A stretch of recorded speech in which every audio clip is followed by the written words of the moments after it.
Good morning. This is the House Appropriations Committee. It is Tuesday, December 16th, 2025, and we are here for a couple of days to get started on the Budget Adjustment Act and a couple of other things of import. And before we get started, just want to let everybody know we have some new staff and welcome them. Autumn Crabtree is our new committee assistant and senior associate at JFO. James is our new Maria, in case you welcome James. Nolan's here, Amy's here. Is Emily out today? She's here. Okay, great. And on the House member side, we good news, bad news. Sad news is that Jim has decided to move to another state in the middle of the session. He can explain himself later. The good news is he's moving. The bad news is I don't.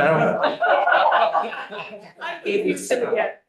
Anyway, Jim is going to stay through lunch today, and then he needs to go home and pack. But he will also be here the first day of the session. He's officially resigning at, I think, at noon on January 6th. So we're not going to let him slack off. So, you know, if you've got questions. But in the meantime, I really want to welcome Marty Feltus, who has agreed at the last minute to come and be our vice chair. And so glad to have you here, Marty. Thank you very much. Wonderful. Marty was on Approach for 8 years. If I have that right, and then she didn't run for office the last biennium, and then ran again, and thought she'd escaped appropriations by going to Ways and Means, but here she is back again, and we're delighted to have you back. So didn't you say something like over your? Something like that. it only worked the first time. I thought I wanted to see the state finances from the other side, you know, spending all this time in appropriations, you spend the money, and I thought it would be interesting to see how we get the money, Ways and Means. So I got a year of that, and I understand that, I think. The two have to work together. Yeah. So I'm delighted to come back. Thank you. Hope you brought some with you. I know. It's got a list. So welcome, and it's great to have you. Marty's going to have Jim's portfolio, so we've had enough change in this committee with people and everything else, so I think we'll keep the same portfolio. So we'll do that, and Jim has officially handed over his book, but hopefully will be available for questions. We have a really full two days, lots to get done. The good news is, well, we originally thought that we were not going to get the actual budget adjustment information from Office of Finance and Management. They called me last night and said, we have a spreadsheet, we have the language, and we are good to go. So this is real stuff. And that's going to help us a lot because the governor's budget speech is actually a week earlier than we would think of it being. It's going to be January 20th. It has to be like the third Tuesday or whatever. And because of the calendar, this is about the earliest it can ever be. So instead of being around the 26th or 27th, it's the 20th, which means we'll be getting started on the budget earlier. That's not a bad thing, but it means we have to get budget adjustments out as fast as we can. So the fact that we have real language is great.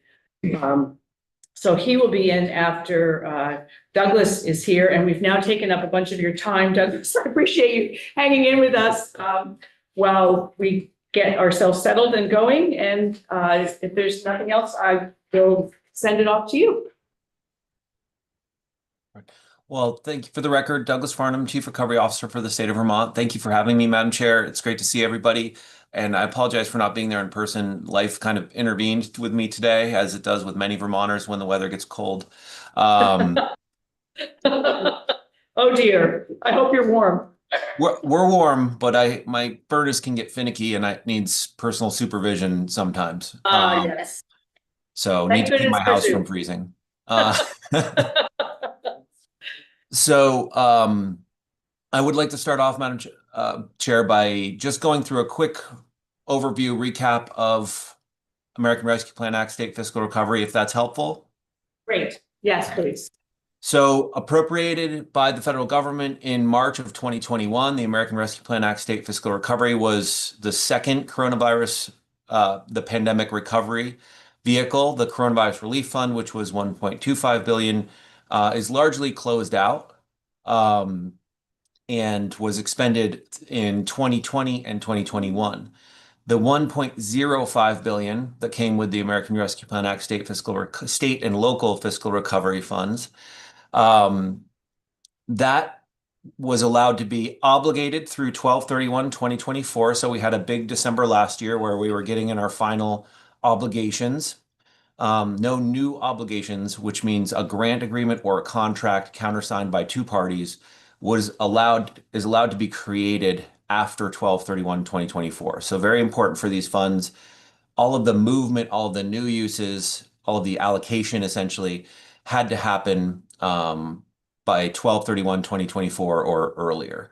So we met that date. We got 100% of the ARPA state and local fiscal recovery funds obligated. One note there is that 1.05 billion was for the state, 200 million was for municipalities. The state doesn't directly supervise the local fiscal recovery funds, but my understanding from working with Katie Buckley is that that was a very successful process, that money was spent, that there were no returns to date that we're aware of, and that most of Vermont's municipalities were able to use the revenue loss reporting category and so had minimal reporting duties to Treasury. I don't know the exact expenditure status of those funds, but I believe it's in really good shape. So we're now in the end of 2025, and we are about halfway through a unique expenditure period. So normally funds have a 90-day closeout period. ARPA has a 2-year closeout period. So in 2025 and 2026, we're in this closeout period where we're only allowed to expend the funds. And if final costs shake out during the closeout process, awards are canceled, etc., we are allowed to reallocate funds between projects that have already been established. So we're extremely limited. We can move some money, but we're extremely limited in how that money is moved around. And at this point in time, the Agency of Administration is reviewing any project reallocations. If a program has money, has projects existing, and can propose a reallocation within their own program, we are reviewing that and approving it because it's not changing the legislative intent in any way, right? And if they aren't able to use the money within their own program, as in it was a single-use appropriation and there's money left over when everything is said and done, then the Agency of Administration will have to bundle those up and present them to the Joint Fiscal Committee for review and approval in order to shift to a different previously established ARPA appropriation. And I'll say one more thing before pausing, Madam Chair, to make sure people can ask questions. Those reallocations are extremely important to be done within a quarterly date. If we deobligate funds during a quarter and we don't reobligate them before the end of the quarter, we don't want to see what happens there, but we're pretty sure Treasury will demand the funds back if we have unobligated funds when we file a Treasury report. So Joint Fiscal Committee is the only place where this can be reallocated. Is that correct? If we are changing the programs, yes, Madam Chair. Okay. Yes. The administration cannot move that money without the Joint Fiscal Committee's approval. So we may need to have some Joint Fiscal Committee meetings during the session where we might not otherwise.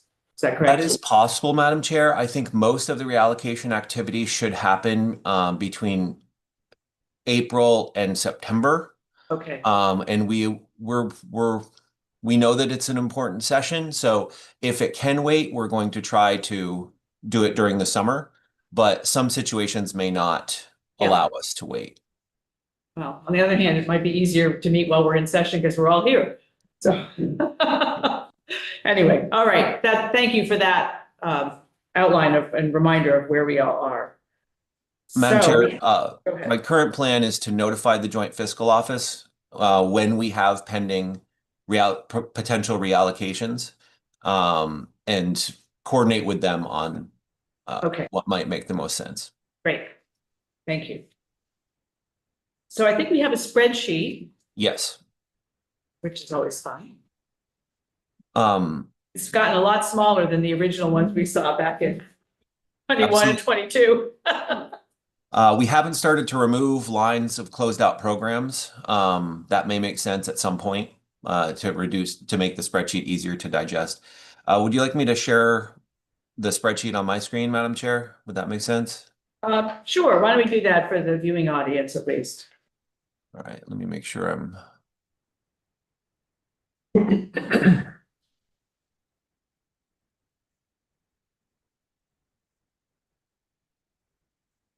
All right. Is everyone seeing that properly? Is that coming through? Yes. Apologies, I don't share in Zoom very often. You could probably make it bigger if you can, if not, we have copies too. There we go. That's great, thank you. All right. So the first 2 pages of this spreadsheet deal with programs that were created with ARPA.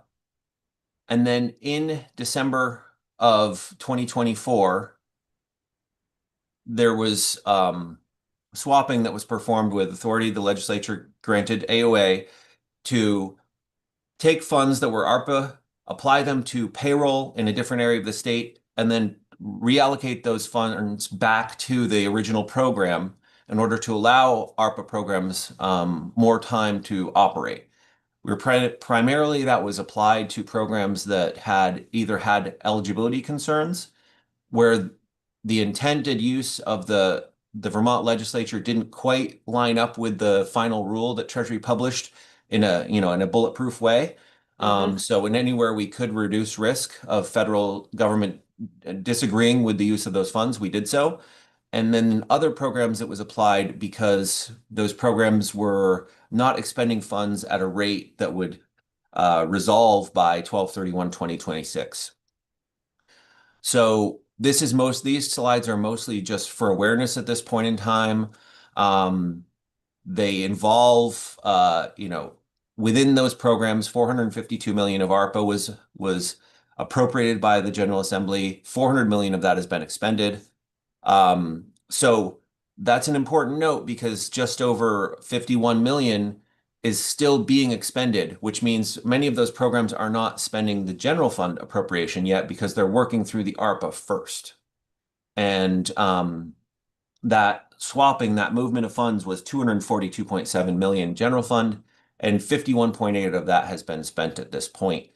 Last year, the General Assembly put in kind of a check back date of 12/31/2027 for those programs that were created by ARPA, are funded by general fund, and were allowed essentially to extend, but unobligated funds will revert on 12/31/2027, so that those general funds can be put to productive use. Right.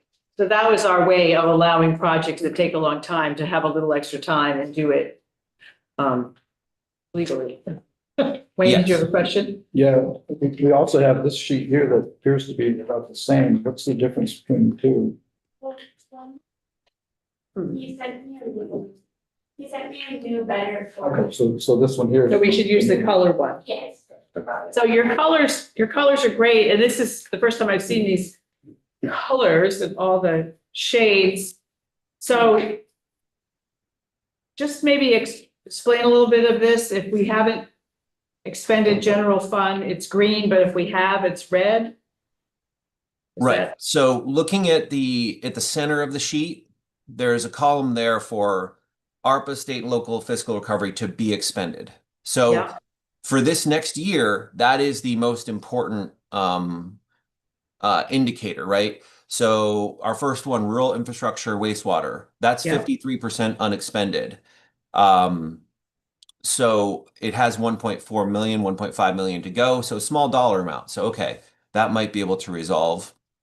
And then on the second page, we've got village wastewater, wet weather, sewer overflow, wastewater treatment, and Clean Water Board funds. So that middle column, I think, is the most important one to watch for this next year, Madam Chair, because that's ARPA funds. Those are funds that we can lose. The far right, it uses the same color scale, and you can see we've got some where those programs haven't touched their general fund yet. Yeah. But especially where wet weather sewer overflow at the very bottom, they have a lot of ARPA left to go, so they shouldn't be touching their general fund yet, right? We want them to spend the ARPA first. Right, Um, exactly. So that far right column is for information, but it's not really important yet. That would become more important if programs are starting to get through 2027 and they still have a large amount of funds unexpended. Then that means the General Assembly has a decision to make about whether or not they retain those funds or they get pulled back. Right. So Which- that middle line with the first set of colors, you want all of those to get to zero. Absolutely. That middle column needs to Yeah. be at zero by next December. And because we're under certain restrictions, my goal, obviously, Madam Chair, is to get those ARPA funds to zero. But because we have our hands tied in certain ways, I'm not absolutely confident that every single dollar will be expended, but Yeah. I'll do everything I can to get as close to that full expenditure as possible. And is that the group that we can get together in joint fiscal, we can reallocate somewhere? Yes, those funds, if there was a productive use identified of a pre-existing ARPA project, yes, that column could be reappropriated by, well, reallocated by Joint Fiscal Committee, using the authority from last year. Okay, thank you. And we have a couple of questions, John and then Wayne. Good morning, Doug. Thanks for bringing this along here for us. So the example that you used, like the wet weather sewer overflow where there's a significant amount that's not been expended yet. Is it just projects in the queue here to be worked on that are identified or just? Do you understand my question? Yes, absolutely, Representative. So we've been working with the Agency of Natural Resources on a large concentration of unexpended funds. The programs that we knew from the start would take longer to expend are those wastewater and water and those infrastructure related programs. They're extremely valuable uses of funds. And I think a lot of those programs, they have a plan for how the funds will be expended. But I would say it's partly the nature of the projects where a lot of that work happens and then you see a balloon payment at the end. But it's partly that these projects take a long time. And I think the legislature was aware upfront that these would be the programs that would likely take the full term to expend. So it was an element that was known, but it still, of course, makes me a little bit nervous, right? To not be able to trend it out and say, yes, this will finish early. But A&R is working really hard on making sure that they're prioritizing these funds. And they'll be able to speak directly to actions they're taking with different programs and different grantees. But I know they are really focused on moving this money. Yeah, and I suspect those kinds of projects just take a lot of like engineering to get them best identified to move things along. Thank you. Thanks, John. Wayne and then Tom. Mine is along the same lines, any red flags at all in terms of those projects, in terms of engineering or permitting that right now? I know A&R will be in, but anything you're aware of? So for the most part, we reviewed those projects over the summer, and everything appears to be moving well. There appears to be a path to full expenditure. Again, the path's not super wide, so things could still go off, and that's why we're really staying in pretty frequent communication with A&R and pushing for, because reallocations between even the ones that we can do through Joint Fiscal Committee, any significant reallocations we do in this time period would very likely draw Treasury's attention and could cause them to initiate an audit if they feel like we are not adhering to the spirit of the closeout transfer. And so I think we have to be very careful how much funding we try to reallocate during this period. So it would be safer, I mean, we have a lot of A&R projects here, water related projects. So it would be safer if there wasn't a real allocation within those categories, not going outside of category to something else. Yes, I think, but I think the category is, forgive the pun, but it's saturated right now. So we'd Well have done. to, in order to achieve a reasonable expectation that we'd increase the burn rate, we'd probably have to go outside of that expenditure category, which could potentially draw Treasury's attention. It wouldn't make it disallowed, but I think there are some considerations with the current federal administration and whether or not we want to trigger their attention. Totally understood. Thank you. Tom? Yes, Doug, thanks for coming in. I wasn't here for any of these allocations really in 22 or 24, whatever, in terms of building this kind of spreadsheet here. So can you just take a moment to step back a little bit and explain to me, pick a line here. Let me pick a line here and explain to me like the relationship between the middle two columns on the ARPA and state and local matches to the general fund appropriations. So I don't know what's a good match here for my question, but I just want to understand the relationship between on the top of page 2, say, so it's Clean Water Board grants. Yes. So we took $17.5 million and granted that to, or gave that to A&R, Department of Environmental, and they've expended 8.3 million. So that is what you're saying, is that that's one of those projects that there may be a lot that come in towards the end of the expenditures. Is that right? Yes. Yes. And that then- one in particular it went through the appropriation process in the General Assembly, and then it went through the Clean Water Board recommending the specific programs that money went into. So that made it roll out over multiple years. But yes, that's exactly the type of. And so that's 50, that represents 52% to be expended. So you're keeping an eye on that particular expenditure to get the other 48%. Then what is the relationship of the $1.9 million in the general fund appropriation?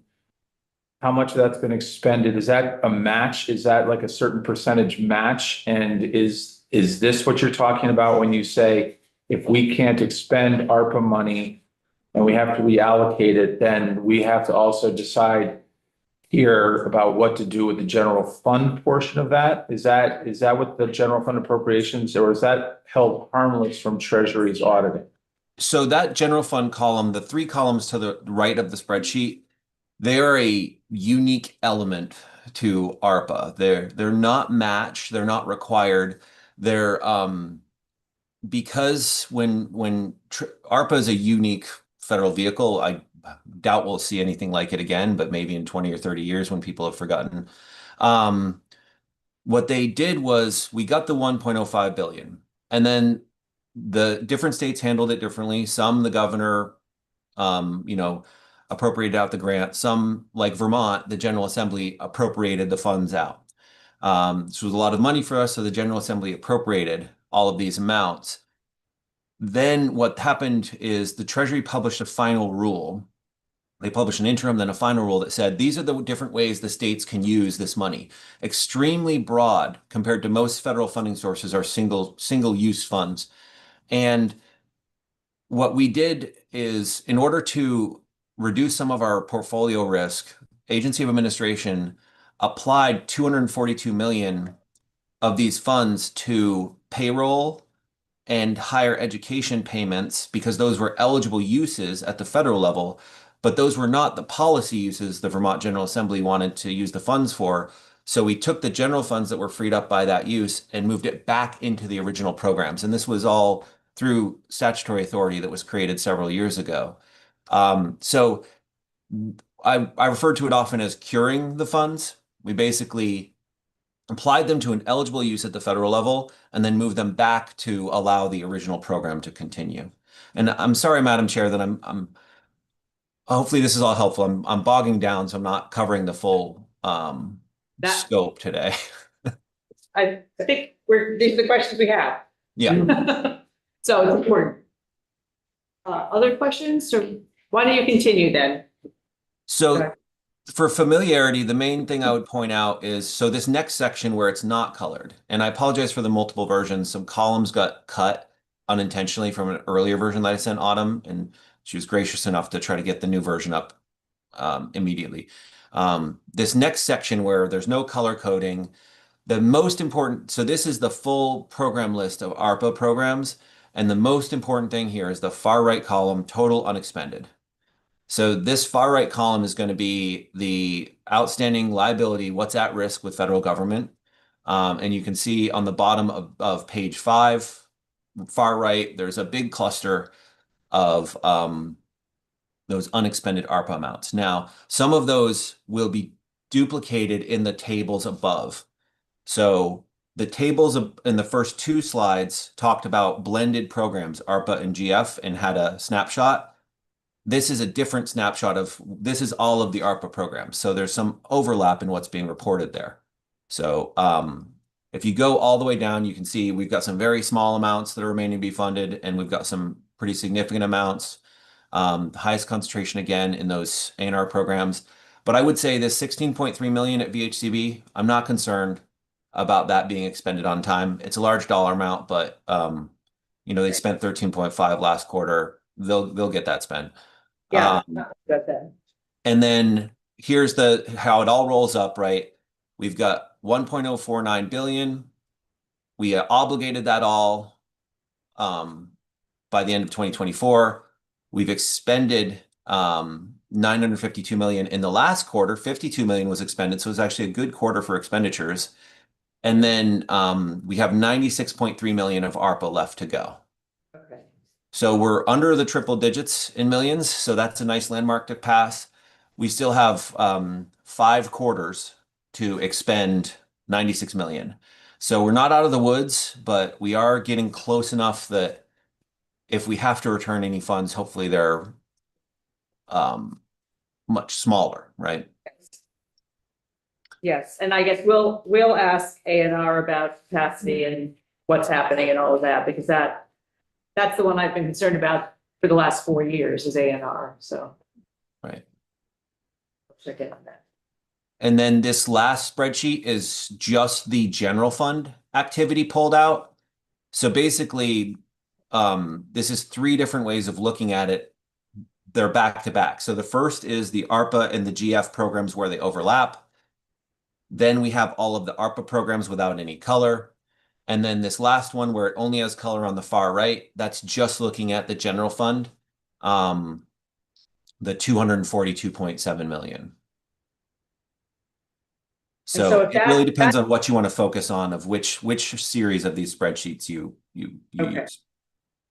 So 242 is general fund, and this is the money that if it is not spent by December of 2027, because we're giving it an extra year, it comes back.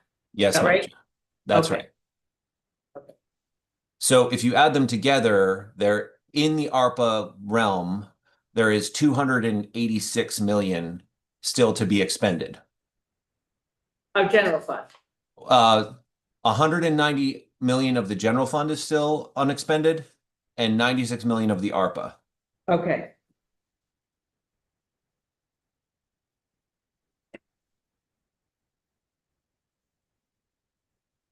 And are you putting these reports together on a quarterly basis, Doug?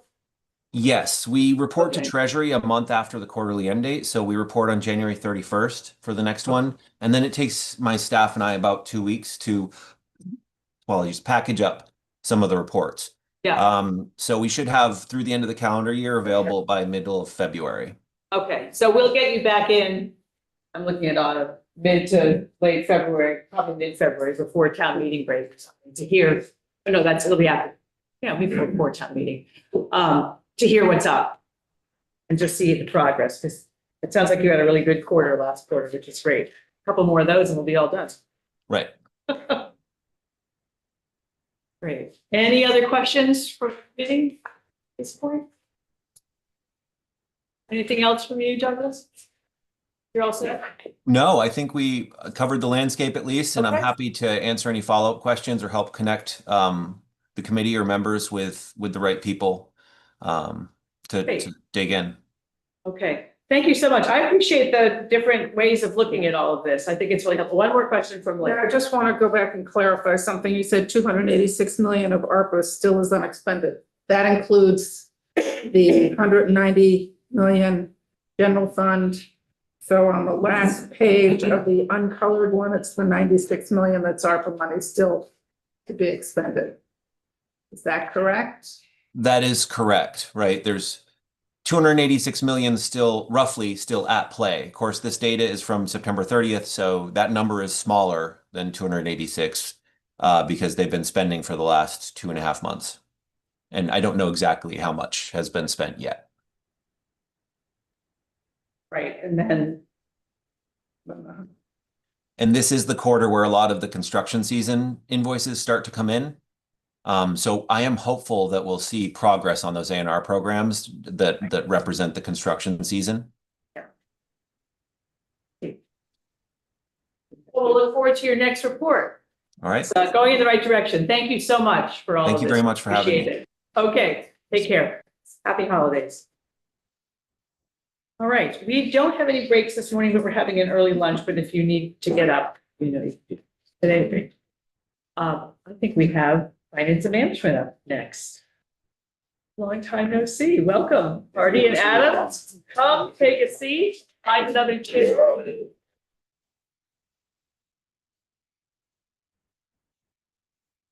Good to see you. BYOC. Yeah. You guys can have them. Do we have something from these guys yet or not? They're going to grab it for the phone. Oh, okay. Thanks, Emily. Yeah. And it's posted. Okay. So we'll get paper copies in a minute and it's on our web.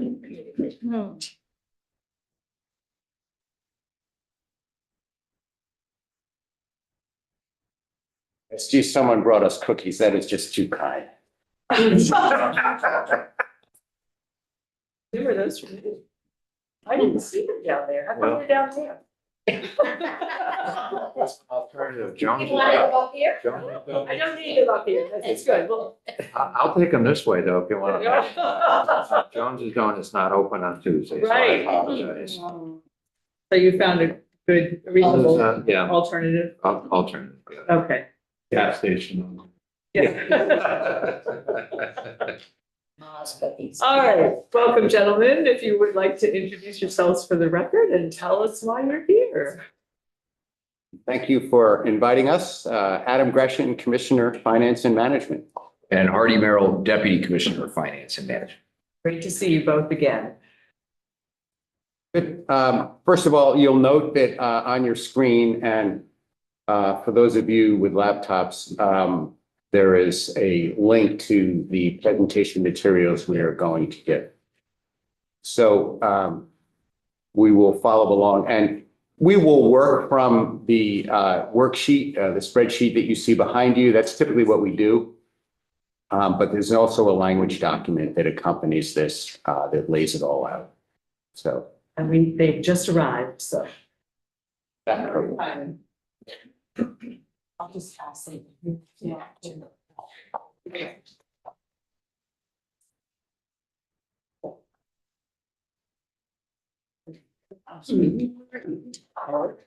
There's 4 down that way. It's Yeah, yeah, just for the lease, yeah, bigger.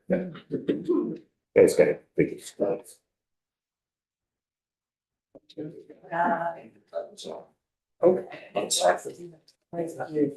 Oh, do they already? my favorite format. At the same. Too. Yeah. Poor Tom. Sorting through all this. The pain on your face. All right, now we have our spreadsheets. Okay. We have extra, do you want a copy of the spreadsheet? I think Dave just put one down over there. If anyone need one? Just give me the extra.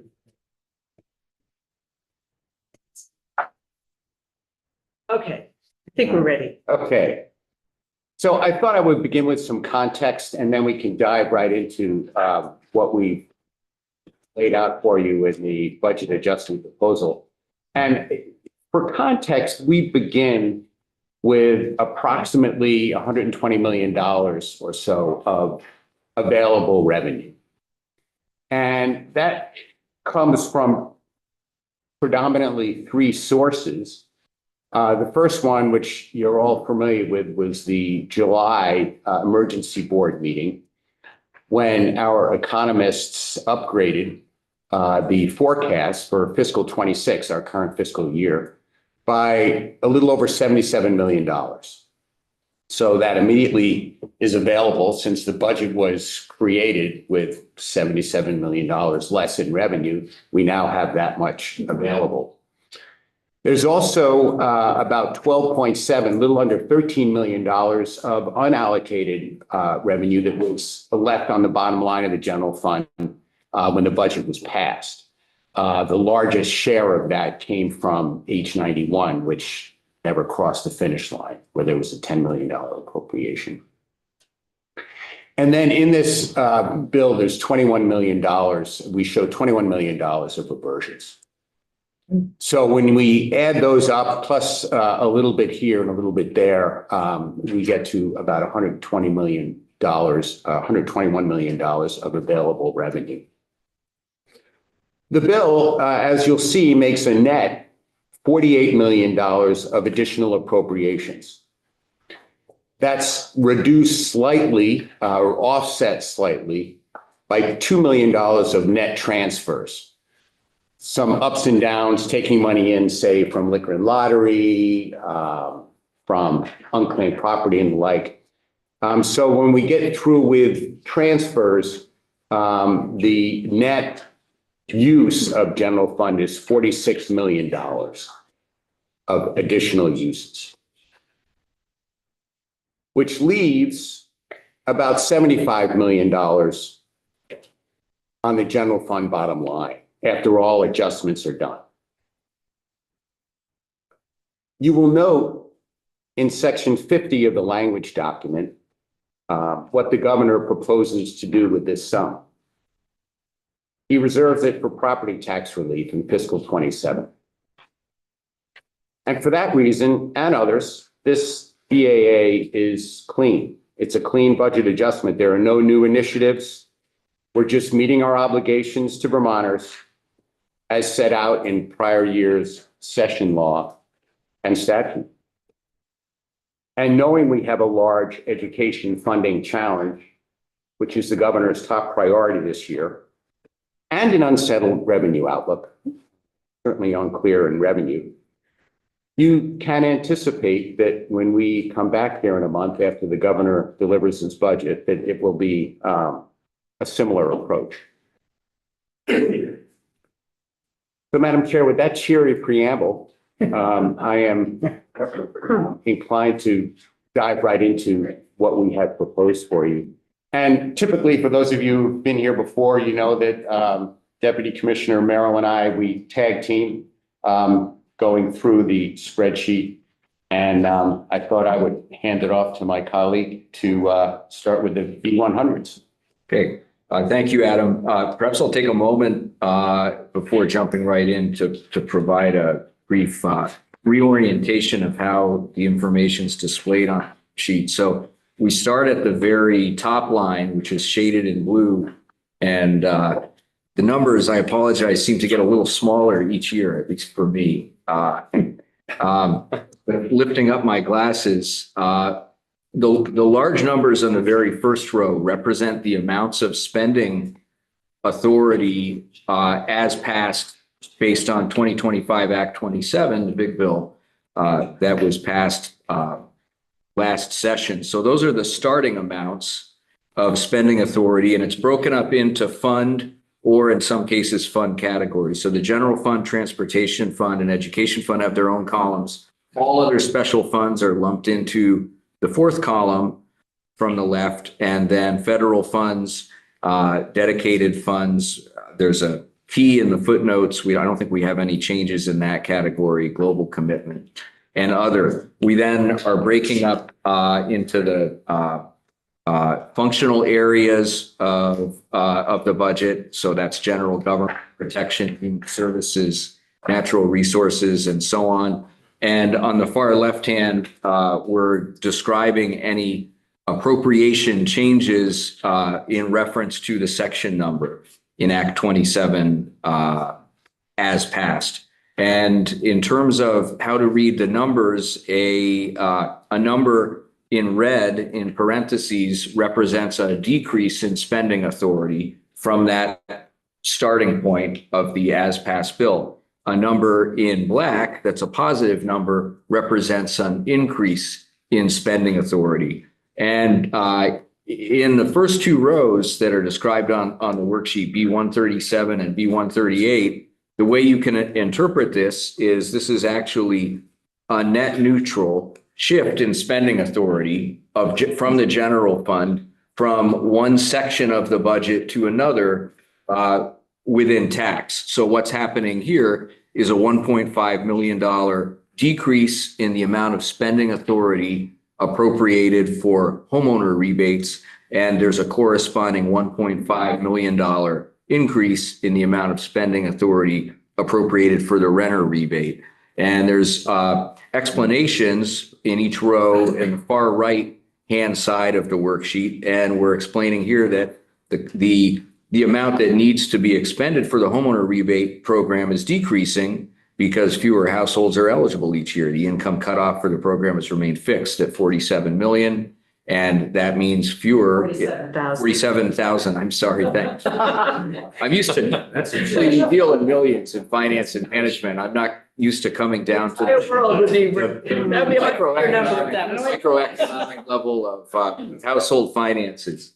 And correspondingly, there's more demand for the renter credit because credit amount and the income thresholds are both indexed for inflation. So this is the tax department just saying, we're not going to need to have this much appropriated for the homeowner rebate program, and we're going to shift that to the renter rebate. Any further questions or discussion needed on that item?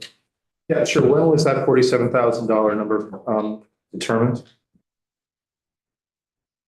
I'm looking at the chair who also is a fellow Wazy. Yeah. I'm thinking maybe I was there. 20 years ago. It's been a very long Been a while. So it's never been adjusted for inflation.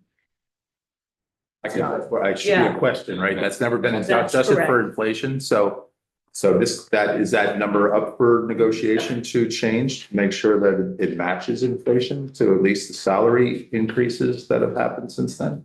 Martin? It's part of H 454 that introduced a new system of homestead exemption as opposed to this homestead rebate program.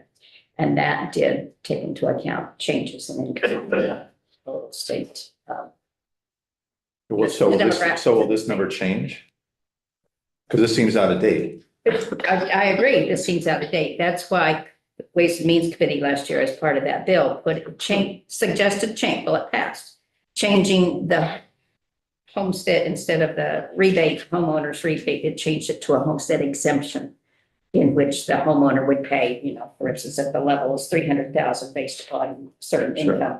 You don't pay tax on the first 300, you pay it on the next, whatever. So this is just, this year. change is representing for this change, and we'll see something And I different next can't year. remember when that homestead exemption is to take effect, Great, thank either you. this year or next year.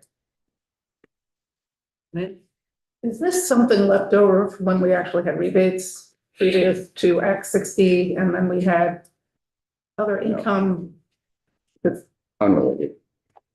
that would have been back in 1997? But we had a rebate program for very low income people, right? Grandma who lived down the street who inherited it, lived in her home and was on Social Security.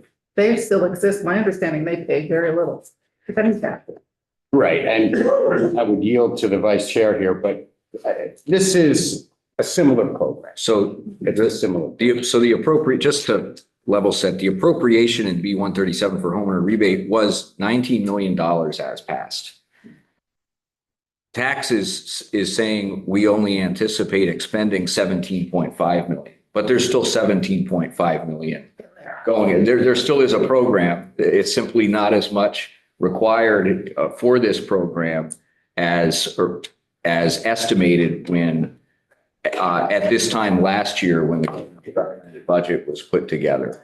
The amount that they're forecasting actually needing now, halfway through this fiscal year, is they're saying we anticipate needing $1.5 million less than that. And we recommend shifting that to the rent rebate program as a net neutral budget adjustment. So again, this isn't policy. To recap on Adam's, opening comments, these are primarily technical adjustments to true up the budget for fiscal 26. And so this is like the ups and downs, which is maybe fine in the budget adjustment because we passed this budget, right? And again, to the vice chair, the fix that's going in 454, is that going to result in an increase in the amount of dollars necessary in order to flow out? See what I mean? If you, I understand what you mean. I think our calculations were that we would spend about the same amount of money. It was just a different format, a different way of doing it. This rebate program has a year's delay and it's difficult to calculate. And so the new program was going to be easier to calculate and people would know right away. But, and the income levels changed. But overall, the total amount to be expended, I think, as I recall, was going to be approximately the same. I'm pretty sure when we get back in session that we're going to have some more information on education because I'm sure most of us don't remember everything that was in that bill from last June. So we'll get updates. Okay, continue. Okay, so we'll move on to the protection functional area, and starting with B204 judiciary, there is an increase in spending authority recommended of $558,000 approximately, and that's related to sheriff security services contracts at courthouses. Shall I keep moving? Just keep going because wait, no, Jim has a question. B207. Sorry, Jim has a question.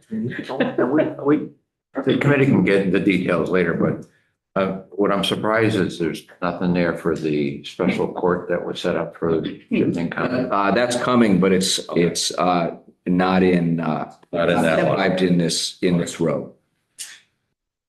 For B207, which is sheriffs, the total increase in general fund spending of authority of 183,000 is broken down in the far right hand column. It's primarily, the factors are in-state mileage costs for transport deputies, per diems, overtime costs for transport deputies, and there's also a half year's worth of funding for one new transport deputy position that was created in Act 27, but was not funded. So the funding is being added in budget adjustment. Our understanding is the position hasn't been hired yet, but this will fund that position this fiscal year. Shall I keep moving? Yes. Okay. So in public safety administration, section B208, we're showing a shift in spending authority. In this case, it's from the other funds column. We're decreasing the budgeted spending authority by $760,000, and we're replacing it essentially with general fund spending authority in the same amount of $760,000. And in this case, the other fund referred to is actually the interdepartmental transfer fund. And what's happening in this largely technical maneuver is that interdepartmental transfer fund spending authority is being replaced by GF spending authority. In this case, the payors to the DPS administration are other units within DPS. So it may be state police, it may be fire safety. What they do in this case is take a number of charges, including internal service fund charges, and they pay them all out of the admin section represented here using IDT spending authority, and they bill back the respective units. And in this case, the units were running short on funds. So what's being done here is to backfill the IDT with GF. And this is sort of a common accounting maneuver that business units will take if they're running short on expenses versus spending authority. Is what they'll do is withhold spending The internal billings, you still have to pay your external vendors on time, right? But things like these internal service fund bills or an ADS bill or something like that, there's no penalty for delaying the payment of the bill. And so in this case, they're saying we're going to delay the payment of that bill and ask for the spending, the GF spending authority and budget adjustment, and then pay the bill later this year. I just wanted to explain perhaps more information than you wanted, but I just wanted to explain what was going on there. The next items are more straightforward, just simply cost increases versus what was budgeted. This total of $865,000 in increased GF for the state police is related to overtime. And out of that amount, about $100,000 is related to the net overtime costs with the Burlington deployment. But the majority of that amount is not related to the Burlington deployment. It's other overtime related to the state police. In public safety, criminal justice services, the $570,000 general fund increase is related to an IT contract increase for an ongoing upgrade to cloud-based software, and further details, if needed, can be provided by DPS. But we did determine this is a project in progress with additional costs required to finish it. So Yeah, that's a big number to suddenly pop up partway through the year. So we'll ask that question. We had that last year. Could have caught it. Yeah, I know. Yeah, Jim. That was me.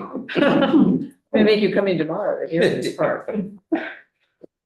Okay, thanks. and in section B215, which is the military and their administration appropriation, this decrease of spending authority of $287,000 is related to the Vermont National Guard tuition benefit program. So it had a balance remaining at the end of the fiscal year. And so the appropriation is just being reduced accordingly.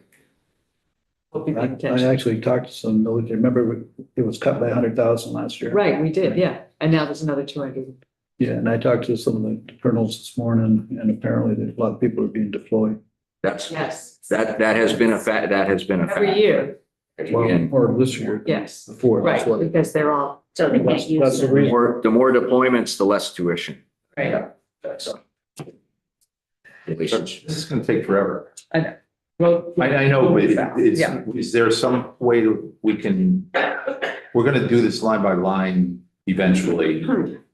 this is, yeah, well, This isn't gonna take longer than an hour, and we're not gonna really have any questions about the overall thinking behind this until later, so I just wanna know. okay, yeah, so we can focus on the biggest key items that are on here.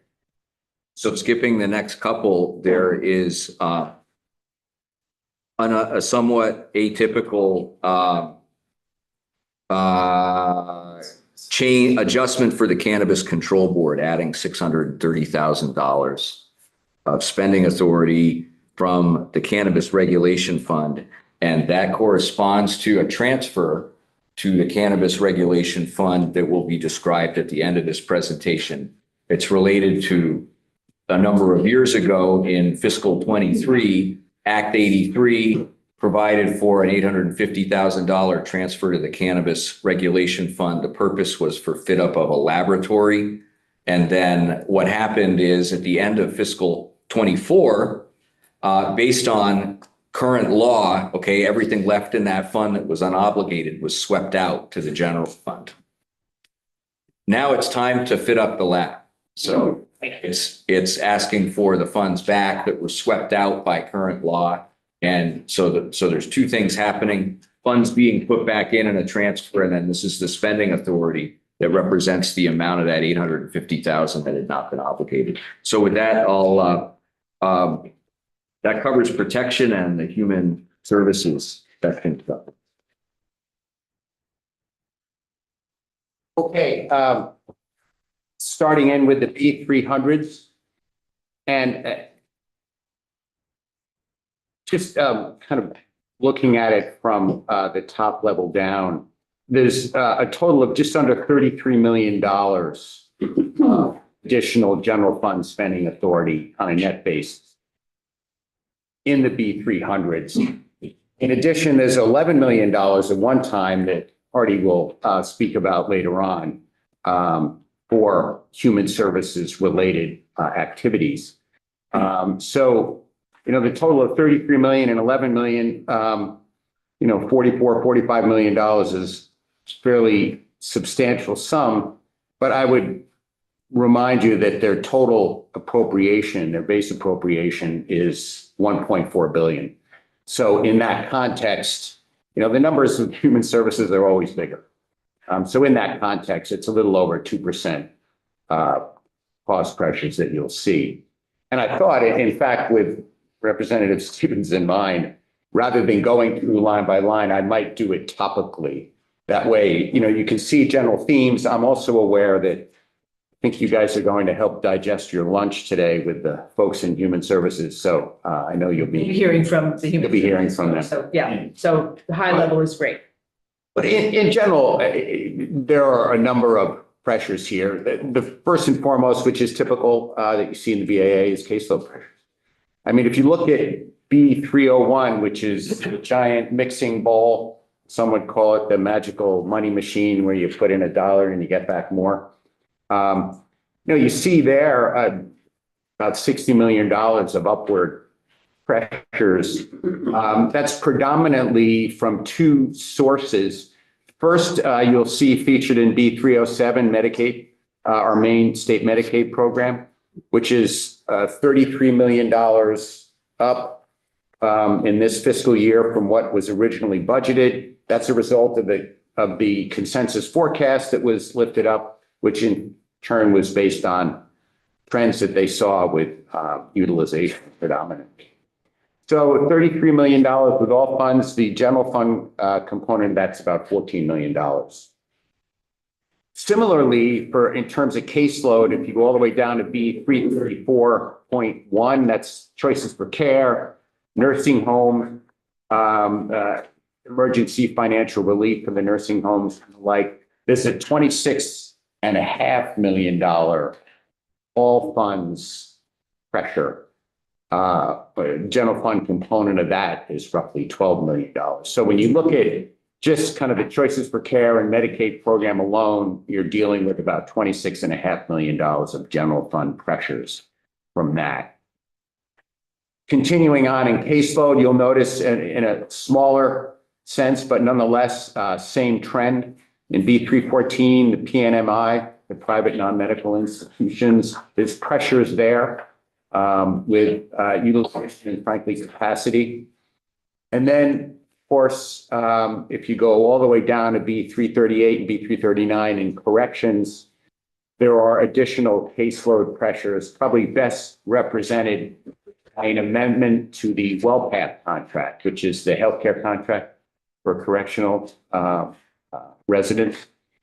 And there is a trip, call it a required amendment when the head count, the average daily head count equals or exceeds 1,525 residents. And that was tripped. So there's an additional $4.6 million. So the general go fund to for that contract. 126 people. Yeah. It goes up $4.6 million. That's the way it works. But It's not gradual increase, it's just a total. you should check on that. I can't confirm that, but yes, that was what my understanding is. In addition, in corrections, while we're there, I mean, there's also from last year, there's some cost pressures. They pushed some payments from 25 to 26. So there's an additional $3.2 million of payments that were really due in 25 that we're doing in 26, which, essentially gets to the very tight close that they had last year. But these are all, again, kind of caseload involved, more people or more utilization than was anticipated that led to cost pressures delivering the same services, just to either more people or for each person, more service. I have a question. Commissioner, can you just quickly explain WellPath to me, please? That is the healthcare provider for the Department of Corrections. That, Third party, independent, private? that's correct. Quasi-public? Or That's correct. They're a healthcare provider that it was hired by corrections to take care of the inmates that are there. The third party. Tip, this question. I'm at B 315, mental health facilities, and am I right in understanding that that vacancy savings is essentially paying for the visiting nurses? And are those vacancies related to visiting nurses? Yes, I was going to get to that later on, but yes. There's an offset. I mean, it kind of makes intuitive sense that if you have travelers, that's because you haven't been able to fill your staff out. So there is a vacancy savings offset to the traveling nurses. Yeah. It's not one-to-one, but it's close. So if you look at, caseloads, you'll see that kind of throughout. You'll also see some, familiar software pressures that just maintaining our systems in B306, for example, with DIBA. You'll see there's, in and around $2 million of additional costs. A payment to Deloitte for the Medicaid data warehouse, the MDWAS program. The largest one actually is to Gainwell for the Medicaid Managed Information System, MMIS system, which is about $1.4 million higher. And on a smaller level, but same issue, there's additional payments to Oracle for licenses, but just maintaining our system and making sure that our employees are hooked up requires from time to time additional payments. And then, I would say there's what, for lack of a better term, I would say is a cost of doing business. To your comment earlier, Representative Bloomley, if you look at B315, there's just under 5 million, 4.9 million general fund pressure for traveling nurses, to staff predominantly psychiatric hospitals, but mental health facilities. That is, as you mentioned earlier, offset by vacancies higher than they anticipated, which is kind of what triggers the need for travelers. So there's an offset there, but nonetheless, I mean, it's a fairly decent increase. There's pressures with transportation that you notice with DCF in B317, DMH2, and B314. These are transporting customers, clients of the facility to various appointments. And it's increasingly difficult to find companies, contractors who are willing to do that. And the cost is higher. In B327, you see the secure residential treatment facility, a little under 2 million, 1.9 million. That's the Wyndham facility that requires fit up and staffing. And I'm sorry, yes. Sheriff's. That's currently, yes. And then, as I already mentioned before, in terms of cost of doing business there, the DOC facilities, but, even crudely like utilities, water, sewer, for their facilities, increased fee for space. And actually, new this year, hotel rooms, because of the intensity of the work and the fact that there are many people working overtime.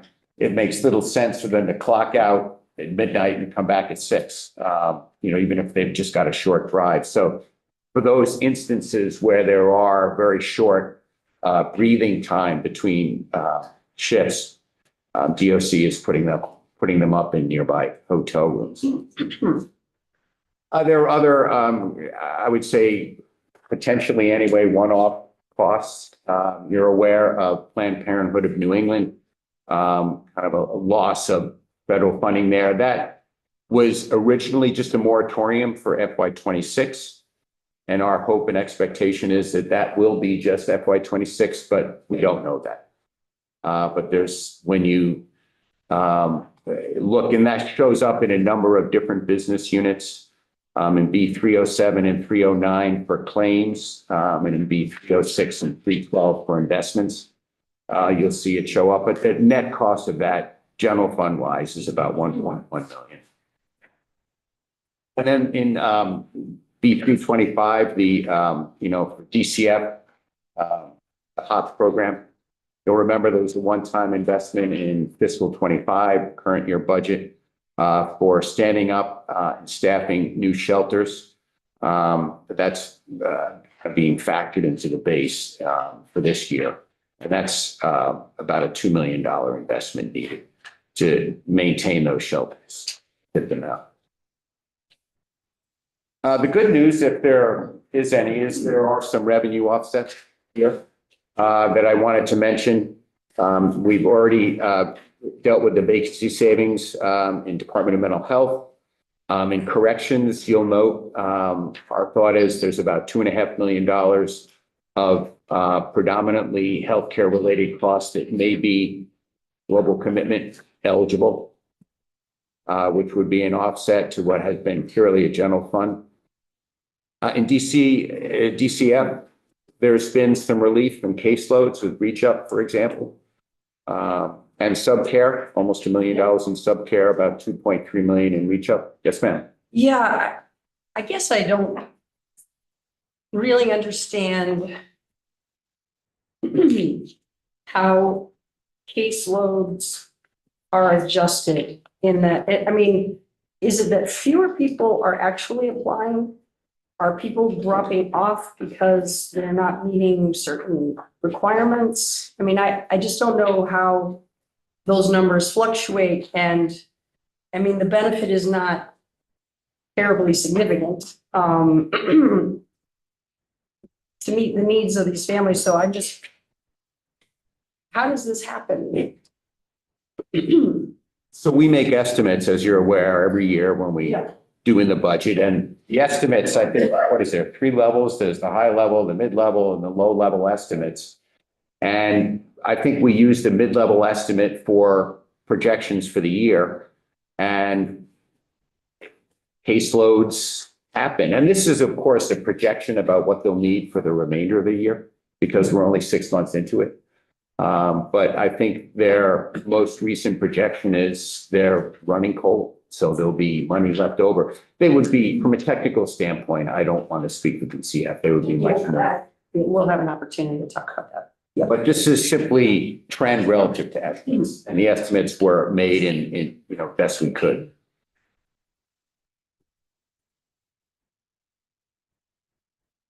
I was going to stop there and pause with the B300s. That was a bit of a whirlwind, but I think it captures the main kind of ups and downs. To circle back to the beginning, there's a total of about $33 million of additional general fund in base spending. They have some additional one-time asks that we'll get to later on. But that's will cover for the B300s, and I am sure they will provide many more details when they come in. Great. I have a couple of people with questions, Adam. Dave and then Wayne. And this may be, if best for the DEVA commissioner, but the 2 areas though. I saw an up for leases. Is that related to the return to office policy change in the 300 series? That, I believe, is going to be the Pilgrim Place building, which is essentially being swapped for the Cherry Street building in Burlington. That's for the health. So they're moving from Burlington. That building was sold. I believe that's closed by now. I believe that sale has gone through. Okay. And they are moving to Waterbury. So they are leasing additional space, and this is predominantly fit up for them and probably costs. Actually, in this section, it's the lease cost in the base, and then there's a one-time appropriation in the one-time section for fit up costs. So this may not be the appropriate place.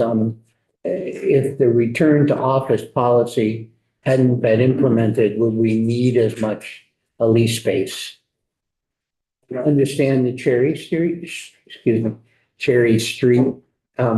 issue. People were moving.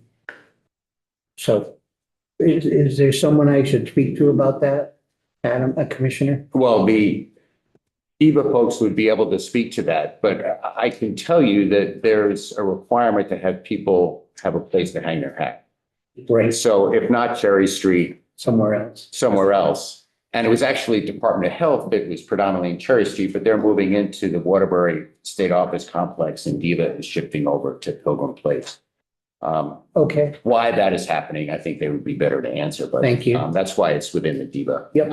And if I may, just one other one, Madam Chair, the choices for care, my understanding is there was we granted a cost of living increase last year, in this budget for, inflation for the choices for care folks.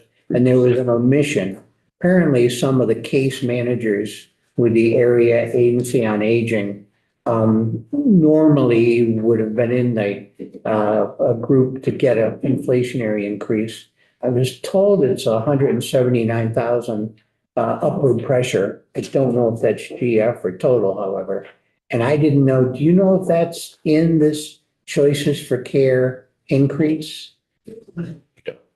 Can we check, can somebody? I will certainly Thank you. check. Just, we I will may or may certainly- not be able to do anything about it, but maybe they addressed it. It may be in 334.1, but I can. That's what can check. yes, Yeah, thank you. I can check for that. I'm trying to be aware of the time too, and we were getting all of the agency of human services folks in. today. Okay, Yeah. thank you. So, Stop.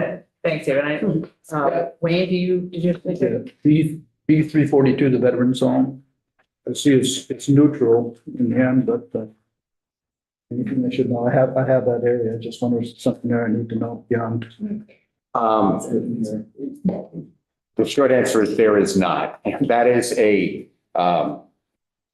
they reconcile federal payments a year in arrears essentially. So that's actually a payment for fiscal year 2024, I want to say. We do. And it's just a truing up of what they. Okay, thanks. Okay. Madam Chair, I was going to move on to the B500s. There's only one entry. There is a reduction of $1 million, and I believe it's B508 Universal school meals. for universal meals, and that's a utilization on being, there was an estimate of a little over $18 million. Evidently, that's coming in, they think around $17 million. So we're reducing the spending authority by $1 million. And I was going to hand it over to my colleague. Okay, in the natural resources section, pretty quick and straightforward. In Fish and Wildlife, there's $210,000 associated with a game warden RFR, a request for review process. And it was originally anticipated and budgeted to be a 1 pay grade increase. It ended up coming out of the process as being a 2 pay grade increase. So this is the additional amount required to pay the game wardens. In Forest Parks and Recreation, this approximately $100,000 of additional spending authority is primarily related to wildfire fighting efforts. Some of that paying back Green Mountain National Forest crews, some related to a helicopter deployment, and the balance to overtime. There's also a small adjustment for operating expenses for the Land Use Review Board of $41,000. And are we ready to keep moving? Yes, we'll take care of some one-times. There are some one-times, the largest being the Brattleboro Retreat Alternative Payment Model Year 5 Reconciliation Payment of about $8 million. Last year it was 11. General fund. So yes, it has, that's the silver lining is that it was much more last year, but obviously a significant payment. At DEVA, the next largest item is related to Vermont Health Connect, migrating to a cloud-based platform. And that's for a federal data services hub compliance requirement. So that's the 2.7 million general fund there. And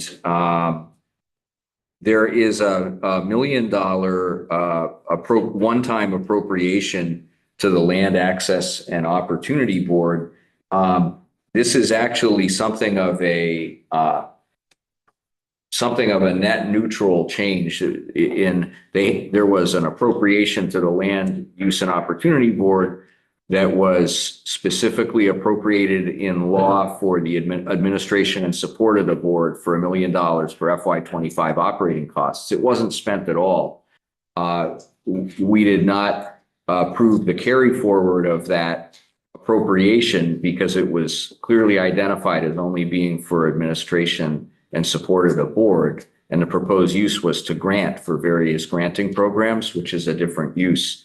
So this is a case of the original appropriation not carrying forward and being part of the reversions column and proposing a new one-time appropriation for the specific purpose of the granting programs proposed by the Land Access and Opportunity Board. So I just thought that required a moment's worth of explanation. There's one other similar situation, which is the $163,000 appropriation to the health department.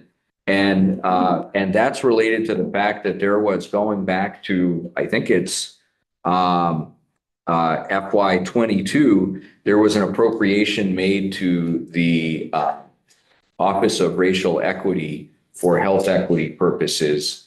And what has happened since then is the Office of Health Equity has been established and found its permanent home within the Vermont Department of Health.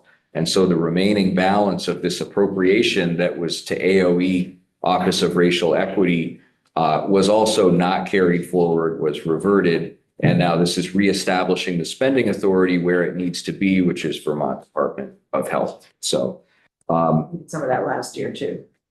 Wayne, do you have a question? that's correct. And that was the operating costs of the office Right. that we're moving. And now this is a remaining balance and a one-time that's being trued up as well. Not on this topic, but I know last year we had all these IT changes and budget investments. So that's all that I don't see an issue. Oh, we're talking about every budget area had IT. That was the bill back and the 18 delay. So that's all taken care of. There is, we are not seeing that in this year's budget adjustment. I recall in testimony last year with the Agency of Digital Services, we were told not to expect the same situation, and we are not seeing that situation. So whether better coordination of estimating the amounts to budget or whatever, but fortunately we're not seeing that.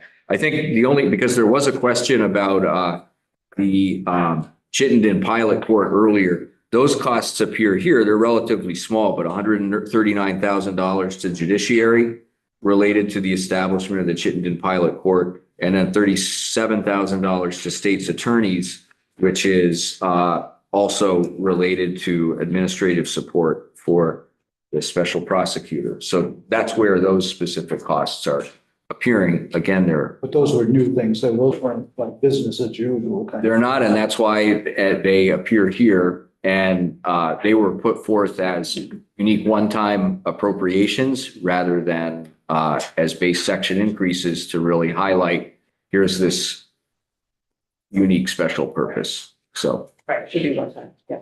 Great. Okay, reversions. I don't, unless there are any other questions, I did not mention every line. The tax is largely academic, and then here's the fit up costs related to the Pilgrim Place Waterbury office complex of $385,000. Those complement. The one-time cost is for fit up. The base adjustment was for the lease costs. That covers the one-times. So, Madam Chair, moving down to the end, there are some transfers. And here again, I think we might not need to go into deep detail, but I think the first one is worthy of mention. There's a $1 million general fund transfer to the criminal history records check fund.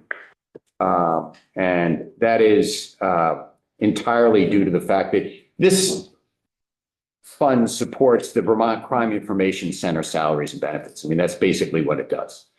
And those have been growing faster than revenue into the criminal records check fund has been growing. And so there's been a disparity. I believe the folks in public safety will speak to you in more detail about that. But we're just trying to prevent the fund from going into deficit. And these kind of meet the cost pressures of this year. There are two pilot special fund line items that you see below. And this gets to, you may remember in this current year budget, section E917, there was a $1.15 million appropriation from the pilot special fund to deal with non-federal disasters. In other words, programs that were not considered part of the federal disaster declaration, but still nonetheless took some heavy hits. It turns out that the 1.15 million was smaller than the ultimate. There's actually, in fact, two additional projects that are currently being completed. So AOT came to us with a request for additional spending authority in this area so they can complete those projects. We signed them an excess receipt for 300 and forget the exact amount, call it $350,000. But with the stipulation that those funds be replaced. So here in the budget adjustment, we are replacing them from both the T fund and the general fund to make the pilot fund whole. But the reality is it was a very successful appropriation. It was good. I think it's the town of Pomfret and the town of Norwich that have projects that are outstanding that excess receipt went to cover. So those two you see there. I think Hardy had mentioned earlier the Cannabis Regulation Fund and how there's been some fund movement around. There's a replacement of an inadvertent sweep for their lab facility that they've now stood up. And also there was additional revenue that came into the fund in excess of what was originally budgeted to be the sweep. So here we're recognizing that revenue. And then the final thing is in some of our direct applications, sometimes we adjust those up, sometimes we adjust those down based on what we are seeing and what we anticipate. So there's been more money in unclaimed property and liquor, and there's been a little less money in sports wagering. So we have adjusted those accordingly for estimates to the end of the year. Typically, you guys will adjust them again when you do the big bill, the C section with the most up-to-date trends. And there, the final line you see is $21 million, a little bit more than that in reversions, which we will provide for you in living color. That is a kind of a whirlwind. I would note, Madam Chair, there's also a language document. Yeah. The vast majority of this document is we've just gone over. It's just in words saying, but there are a few sections that if you'd like us to go over now or have us back, we can review. I mean, you have a couple of minutes, so why don't we, if there's a couple of highlights that you want to give us from in here. okay, I would say, again, the overwhelming majority of the pages are just following, providing the actual movement of funds. But if you want to flip to page 35, starting with section 50. Yeah. And that is, as in my preamble, I mentioned that the governor is very clear that he is asking to reserve whatever is not required for the budget adjustment general fund for use in next year's budget and next year's ed fund. So you see the language that would make that happen in section 50, which is the bottom of page 35. Right, so 75 million basically of carry forward. That's correct. And then another 13 million from the ed fund, the reserve fund? So that, I think I spoke about this earlier. That's a delightful example of that we're all human beings and occasionally we make mistakes. There was $13 million that was reserved the prior year in FY '24 for use in tax offset in fiscal '26. And the problem is it was never on reserve. So, I mean, we're rule followers in FinOps, and if money is reserved and not unreserved, we can't use it. So this is retroactive? This is unreserving it. And what happened was that $13 million was taken out of the Ed Fund Reserve, Ed Fund Stabilization Reserve. Yeah. So the Ed Fund was made whole, but it finished the year with a reserve under 5%. You know, we took from it's got a $55 million or so reserve. We took $13 million out of that. And the Ed Fund closed a year in balance, but with a reserve that was slightly under 5%. This basically unreserves that money and restores the reserve to 5%. So if someone weren't paying attention, they wouldn't notice any difference, but it's just unreserving the money. And then it will go towards the reserve. So that's what that is. Okay. There's, I think, I don't know, I think Artie had mentioned in section 51, the Land Use Review Board Executive Director was a limited service position. The thought is that this should be a permanent position. It's not going. So here we are saying. The 9 other positions were converted, and I think this one was just probably the only other real thing would be the childcare construct add. That's correct. Yeah. And On the last page?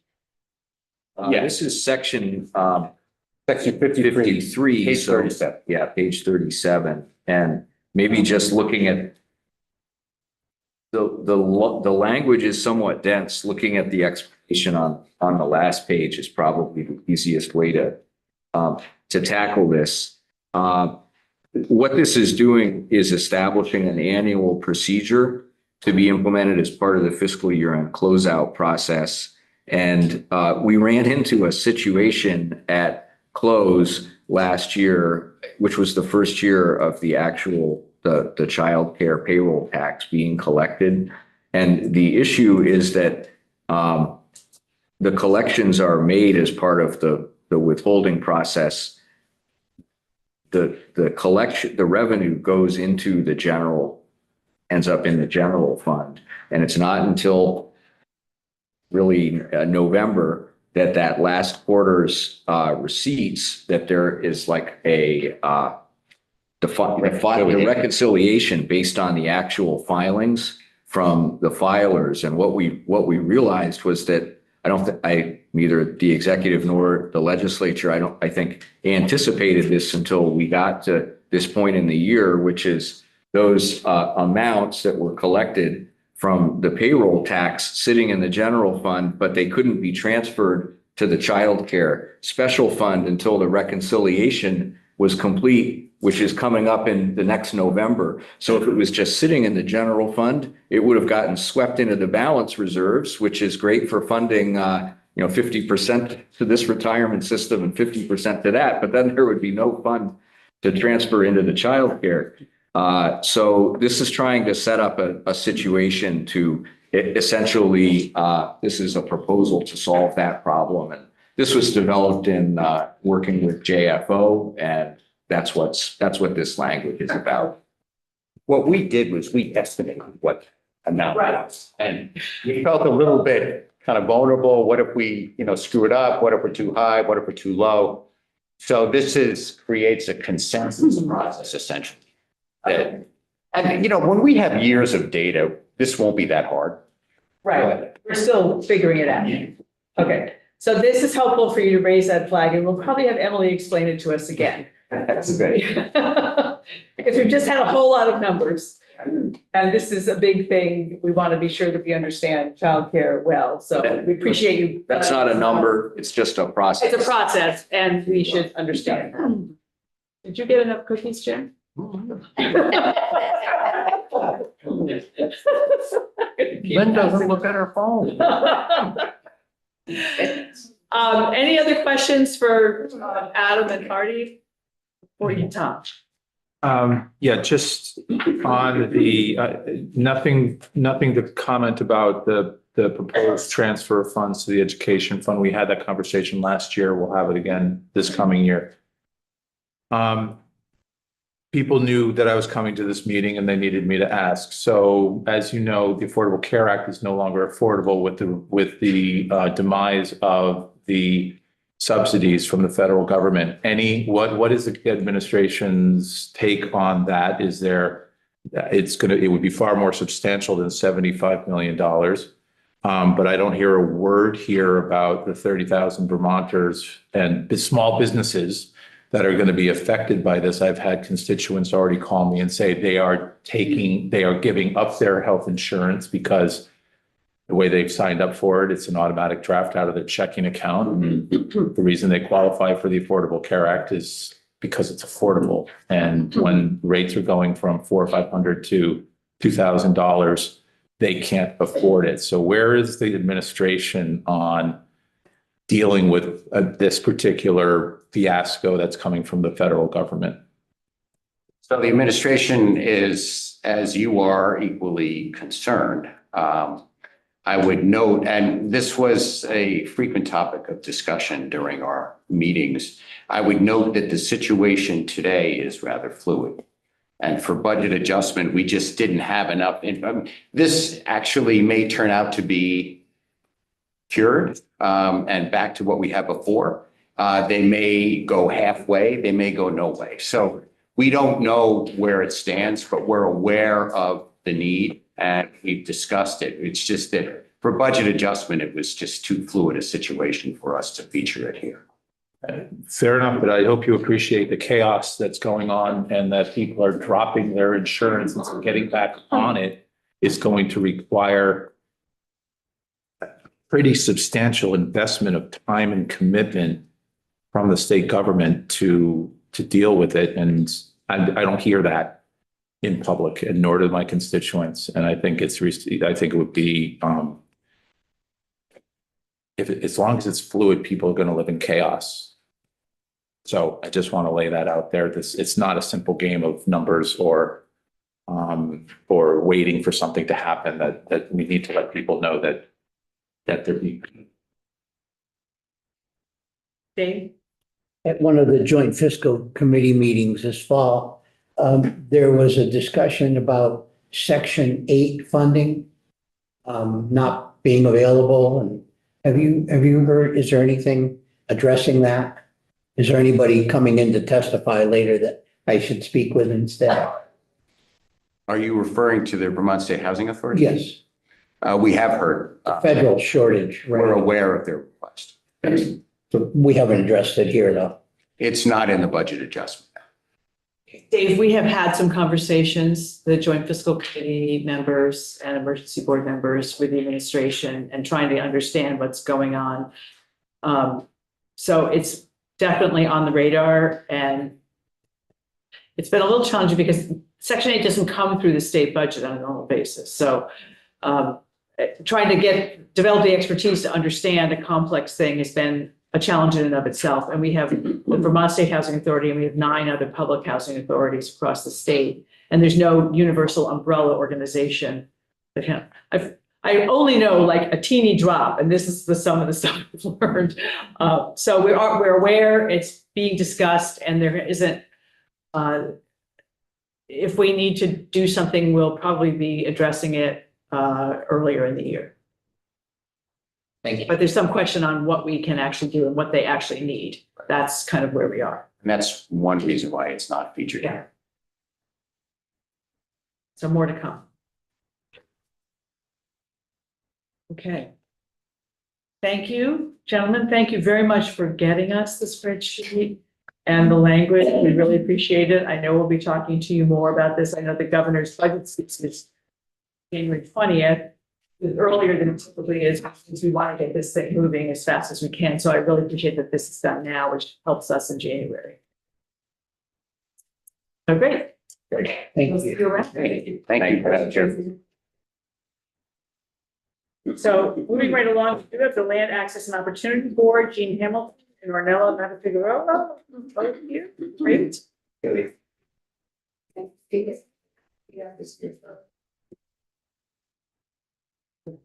Yeah.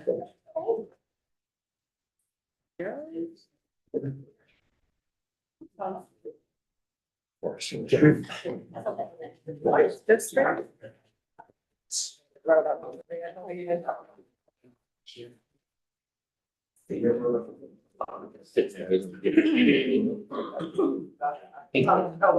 Wayne, so I think you're the last one. Just don't hand it to him. Yeah. You can hang out through there and take a break if you need. Okay. We're ready to go. Good morning. Welcome. Thank you. Yourselves for the record, and I have our documentation, so take it away. Wonderful. For the record, my name is Ornella Mata Figueroa, co-director of the Land Access and Opportunity Board. And I'm Jean Hamilton, the other co-director for the LAOB, and I'm just logging into the Zoom so I can put slides up in front of you. Awesome. We begin everywhere we land with our touchstones, and I would love to invite you all to keep them in mind during our time together today. And they are that we listen generously and that we speak our truth from our heart and mind, that we make the way that we work together an example of what is possible, and that we trust that we each hold a piece of the puzzle and that we need each other's pieces to understand the whole picture. You all consent to working with those touchstones in mind today? Thank you. Okay, so we are here specifically to talk about our Budget Adjustment Act proposal, which we understand you just heard a little bit about from the commissioner. This is a BAI request for $1 million, $750,000 of which we will be granting in pre-development seed grants for beginning and emerging developers that are coming through a Homes for All training and technical assistance program that we're partnered with DHCD on. And then 250,000 of that will go into a grant program we are launching right now for Community Resilience Hub grants, which are essentially grants to launch and develop community-led disaster readiness and resilience projects. I think you heard from the commissioner that this is $1 million that was previously in our budget. This was our FY25 appropriation. We had it in our FY26 budget. We were fully intending to use it this year, but due to some language discrepancy, it did get reverted by DFM in August is when we learned of that. And we have been in conversation back and forth with them for the last few months about this. So I'm sorry that we weren't here to hear exactly what the commissioner said, but glad to fill in any gaps. We will start our presentation with a little bit of background on the Land Access and Opportunity Board as we're a relatively new body. We don't want to assume that any of you are deeply familiar with our work. And we've been doing a lot of exciting work over the last year. So we want to catch you up with that. And then we will go into a little bit more detail about these two grant programs. Just before we start, does anyone have any questions to start off with or any guidance for today? What's our time block? You have till 11:30, but we can give you an extra 5 minutes because I think we started 5 minutes. Yeah, thank you. So the Land Access and Opportunity Board was created in 2022 as an independent state board. It was created to address disparities in land and home ownership in Vermont for people and groups who have been historically or systematically marginalized from land and home ownership. Who are these marginalized communities? We say that the LAOB belongs to everyone because we represent all poor and low-income Vermonters, Vermonters with disabilities, LGBTQIA Vermonters, immigrant people who are new to Vermont, Vermonters who are people of color, and any Vermonter who is a psychiatric survivor.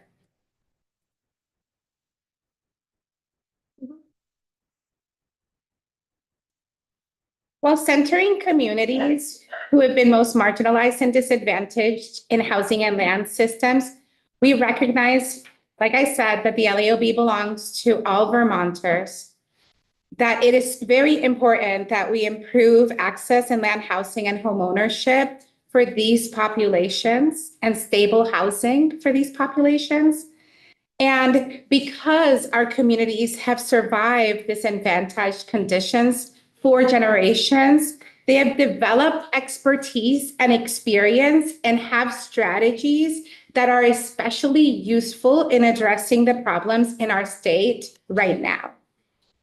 As a nonpartisan body, the Land Access and Opportunity Board is dedicated to fostering civic engagement and community-led systemic solutions that are led by marginalized communities. And we believe that when those who are most marginalized in our communities are doing better, then the whole state is going to do better. Our statute is unique and potent. It broadly is categorized into two categories: our advisory powers and our grant-making powers. Advisory powers flow in two directions. We advise the state of Vermont and affiliated institutions to identify and understand and redress structural barriers for housing and land access, of course, for people who are most marginalized, and also to disadvantaged and marginalized communities. We perform these advisory powers by retaining experts from marginalized communities who know best where the gaps in services are occurring. And these experts are essential to highlighting what is our resources and what are the impacts of the existing systems. We also center the data. Often our public policies and publicly funded programs focus attention on just the success stories and just let's celebrate what we're doing well. And while we really believe in celebrating what we're doing well, we also need to be observing and tracking these gaps and these places where our Vermonters are falling through the cracks, and we need to be focusing there.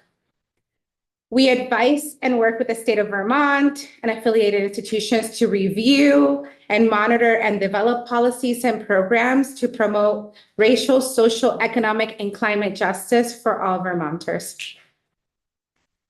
We perform our grant-making powers, which we are just starting. Yesterday, we had our first kind of approval for our first grant program that the board is going to be launching. And that's very exciting. And we perform these grant-making powers by listening to the real conditions of our LAOB communities on the ground and working collaboratively with many different institutions, organizations, and first responders, on the ground community members to look at these opportunities to leverage high impact investments, because we don't have millions and millions of dollars. So we have to be very thoughtful and strategic when we're investing our resources. Our board is essential to this. And if you see there, they are intersectional. They represent the communities that we are advocating for, and they have so much expertise about our systems and what our communities need. We are here for action and impact. Cornella? Thank you, Jean. Okay, so this is a timeline that can give you a sense of what's happened for the LAOB since our creation in 2022. This body did create the LAOB through an act of statute and appropriated $200,000 at that time to basically support the board in researching and understanding how can a board function in this way? Are there any legal concerns about this work? And to make a proposal for how the board would get started. The board was very successful at that, submitted a sunrise report to the legislature in 2023. And a budget that was appropriated at $1.2 million. During that year of 2023, the LAOB did a lot of the foundational administrative work to get ready for staff and for action. And so critically, the board executed a memorandum of understanding with VHCB, which is our administrative host. We live at VHCB, but through our own independent directorship, through our board of directors. And that board was able to effectively accomplish all these things without staff, and then hired Arnella and me at the beginning of 2024 as the first two staff as co-directors. Since then, we have been sprinting all around Vermont's land and housing systems, ecosystems, building trust, participating in working groups, hosting many community engagement sessions, researching the data. What are these gaps? Where is their momentum? How do we strategically invest these precious millions of dollars we have, which to date, as you can see, has been about $4 million. We did unfortunately have that $1 million reverted in August, which then created a new sort of series of work we needed to do to reinstate that into our budget, hopefully. I think what I want to point to here is the successful trajectory of this board.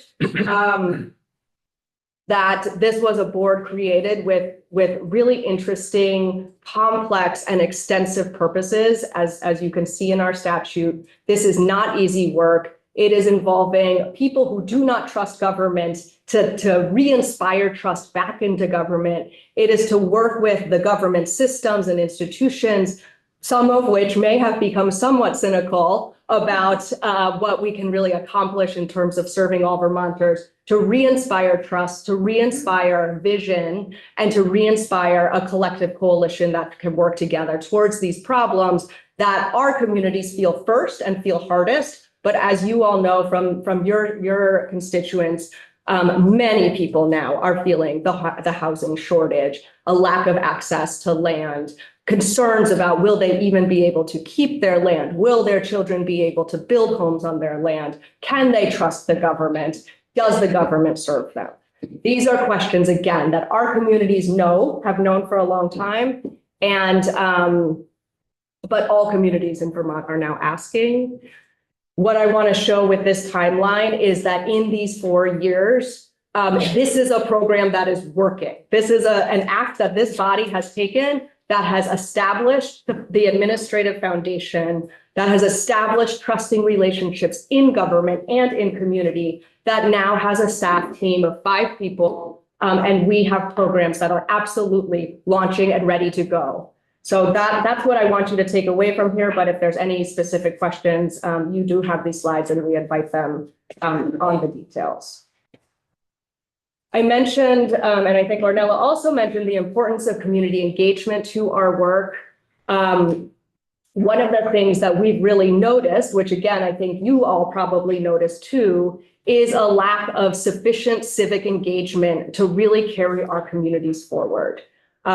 There are many factors that are leading to this, but one is that many of our communities do not know how to engage with government systems and public policy. They do not feel welcome. They do not feel like their ideas are expert enough.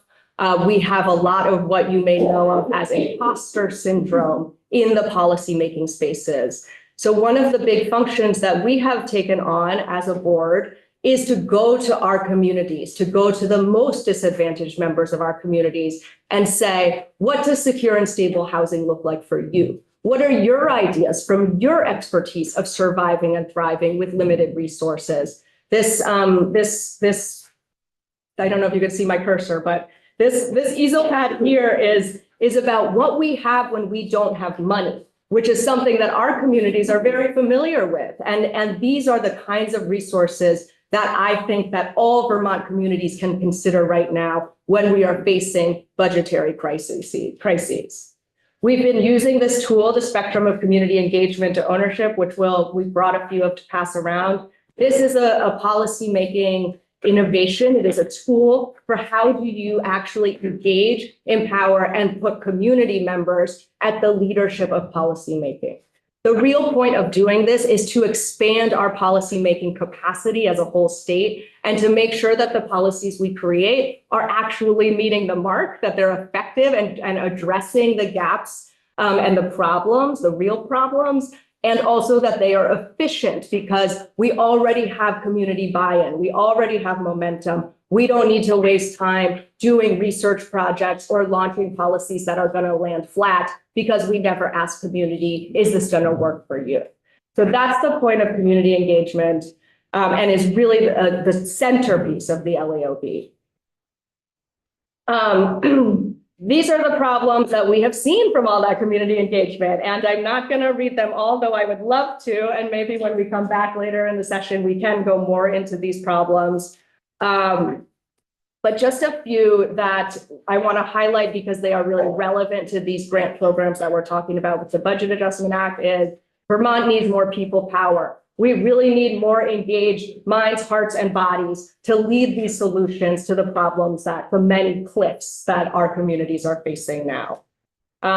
Those who are most vulnerable are hit the hardest by every single crisis. We have that firsthand view in our communities, whether we are homeless, whether we are immigrants, whether we are disabled, that the housing crisis, lack of access to land, and all of the associated crises that come with those, emergency, flooding, hit our communities hardest and first.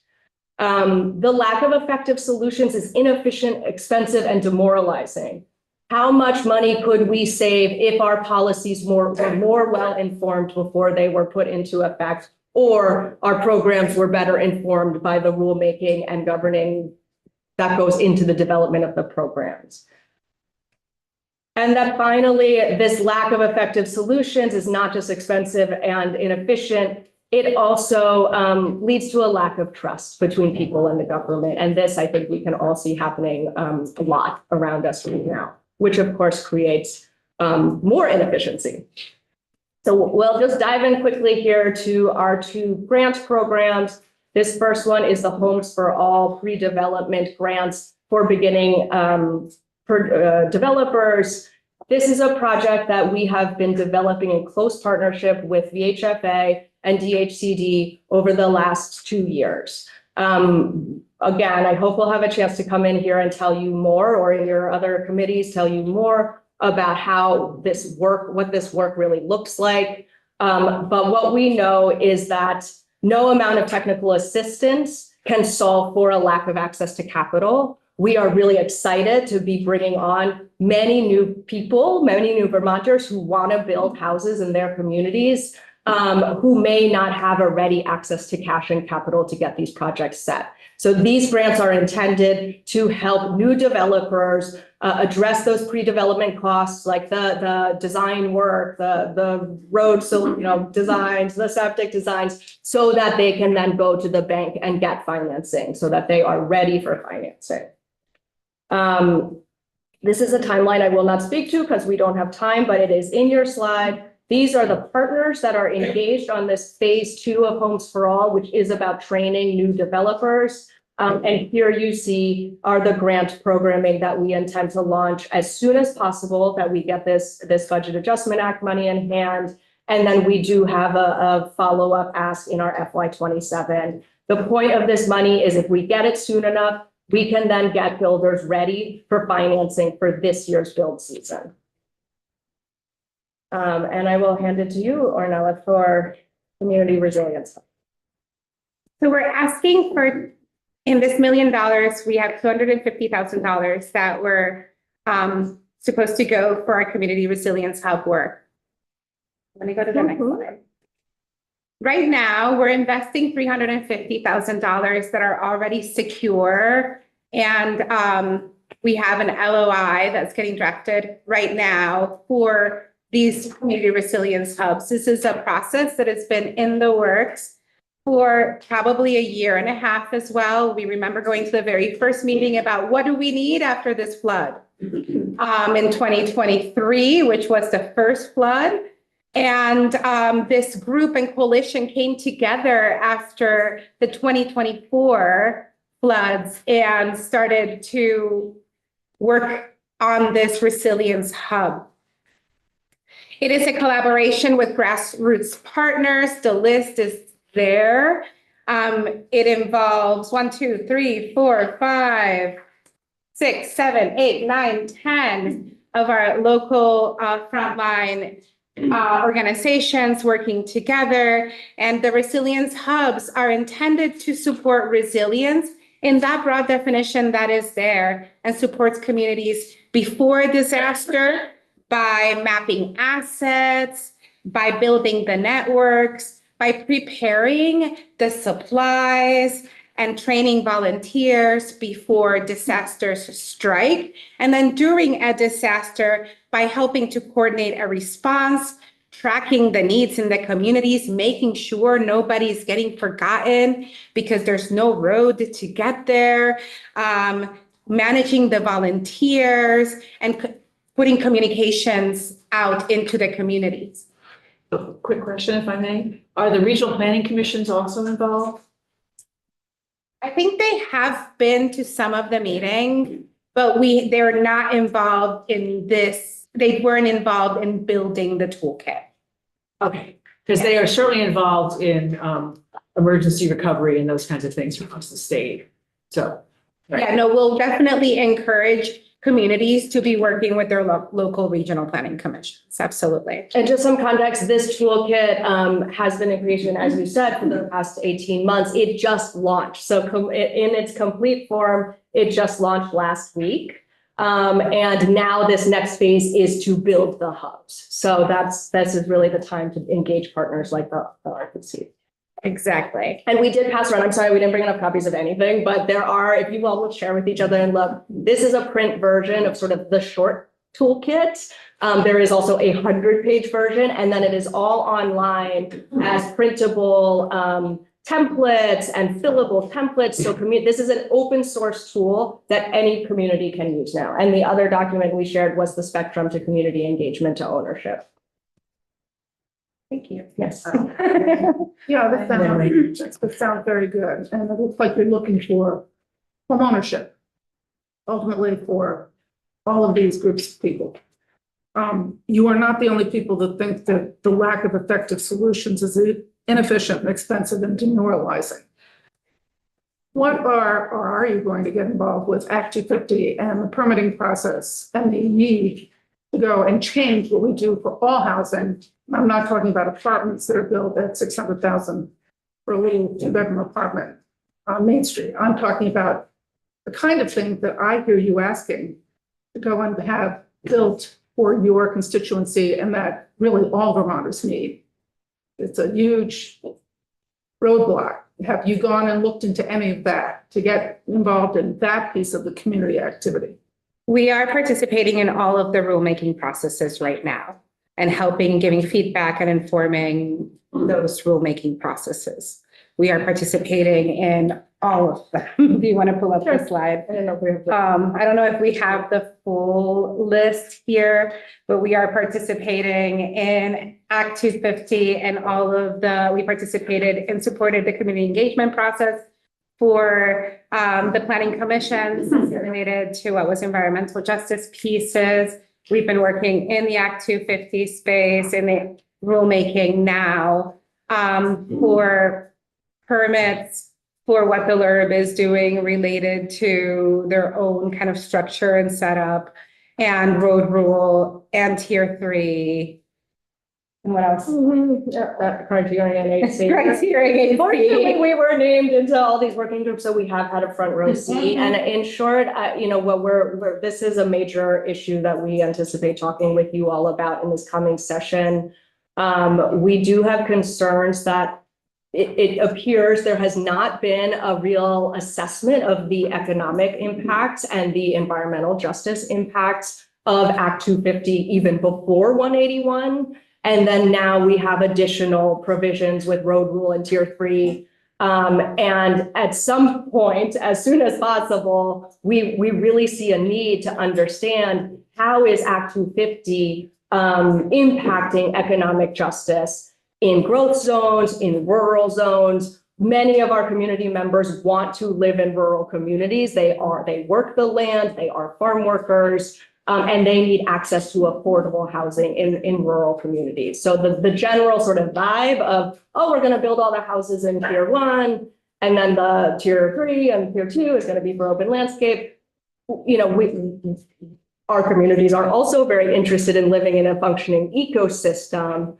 We don't think that there's a throw the baby out with the bathwater situation, but that there is a necessity to understand what are the economic impacts, especially for low-income landowners and people aspiring to be landowners for building homes in under these new paradigms. Well, the second question I have is, you want to train and get people involved in learning how to do the building, how to get the trades, do all of the different things that need to be done.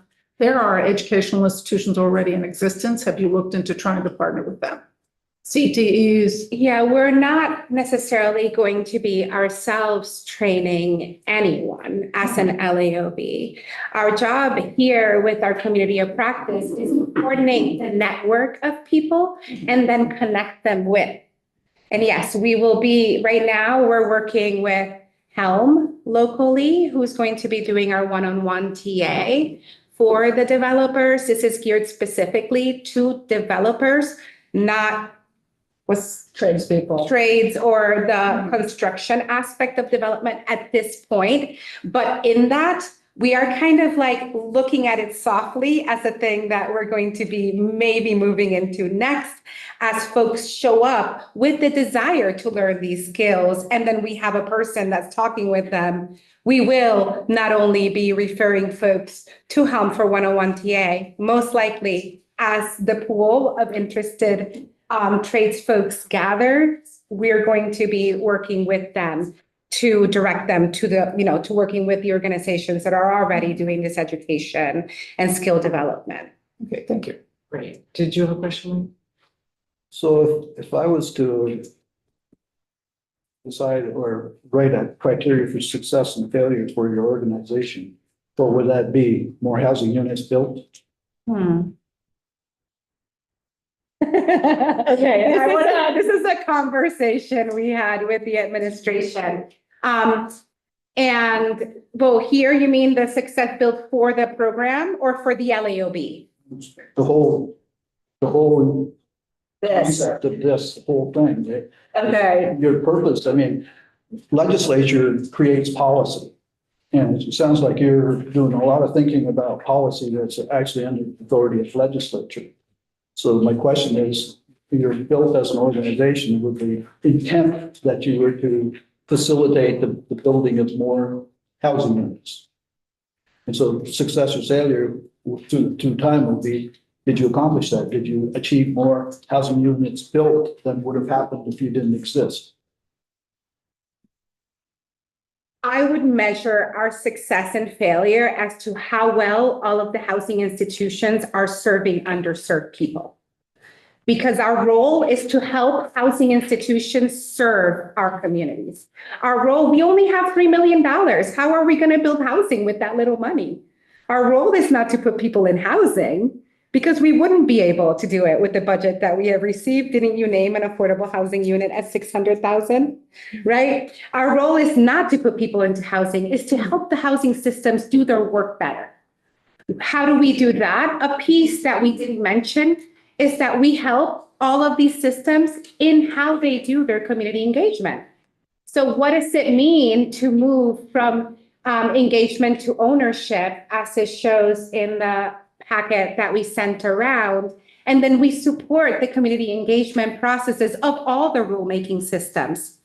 We were doing that with Act 59. We did it with Act 181. We support the leaders in these organizations behind the closed doors and have the conversations about what is going to be most effective. Because you all write the laws and then the programs have to be built and developed, right? And there's a big disconnect between what the law says and then how the program is developed. And what we do then is help do that translating. Help see, okay, so this is the law, this is what the program's going to be most effective, and we help build that effective program with that community engagement piece and with a robust community engagement process. But the end result, one of the end results is that there will be more people in housing. For sure. For sure. I mean, that's where they're going. Yeah, more people in secure So, housing. They're going about it a way that is more inclusive and considers people who aren't often included in the, how do we get them into housing? I think what you would see as some data points are, for example, the home ownership disparity between Black Vermonters and white Vermonters decreases. Right now, Black Vermonters own homes at less than a third the rate of white Vermonters. You would see the demographics of who's unhoused in Vermont look more reflective of our actual demographics and not so vastly skewed towards people with disabilities or people who are Black or Latinx.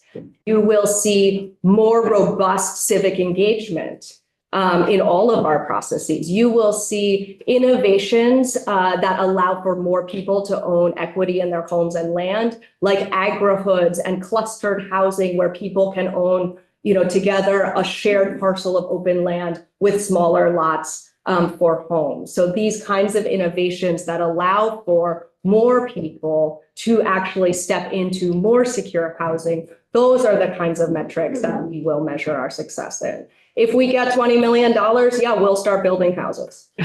Okay, we have to wrap up. I'm going to let Tom have the last question. So it's fair to say though, I mean, with respect to like,